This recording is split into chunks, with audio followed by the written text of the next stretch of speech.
আগৈলঝরা গৌরনদীবাসী ভাগ্যবান প্রধানমন্ত্রী তারেক রহমানের মন্ত্রিসভায় আপনারা যে ভোট দিয়ে নির্বাচিত করেছেন আমাকেও তিনি জায়গা দিয়েছেন। প্রধানমন্ত্রীর পক্ষ থেকে আগৈলঝরা গৌরনদীবাসীর প্রতি এটি ভালোবাসা এবং সম্মান, আমাকে দায়িত্ব পালন করার সুযোগ দেওয়ার মধ্য দিয়ে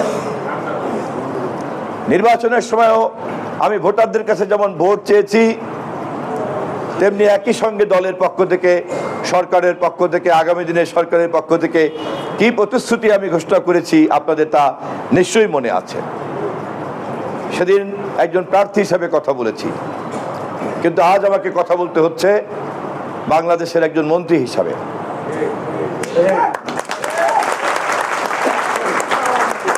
সর্বশক্তিমানের দরবারে শুকরিয়া আদায় করি। একই সাথে আমি আপনাদেরকে স্মরণ করিয়ে দেই, আমাদের এই দায়িত্ব কেবলমাত্র সেবকের দায়িত্ব, এটি কিন্তু কোনো ক্ষমতার বিষয় নয়। এটি হচ্ছে জনগণকে সেবা দেওয়ার একটা কাজ। অতএব আমাকেও যেমন এটা মনে রাখতে হবে, আমার সহকর্মীদেরকেও মনে রাখতে হবে,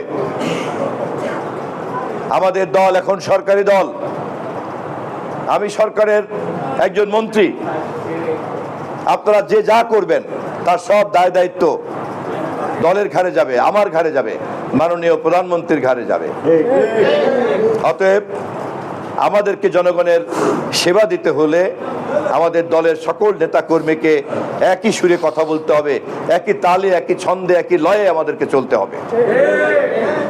যদি কাউকে আমরা আমাদের এই ছন্দের সঙ্গে তাল মিলাতে ব্যর্থ হতে দেখি, তাহলে আমাদেরকে দুঃখজনক হলেও সত্য, তাদেরকে বাদ দিয়েই আমাদের পথ চলতে হবে।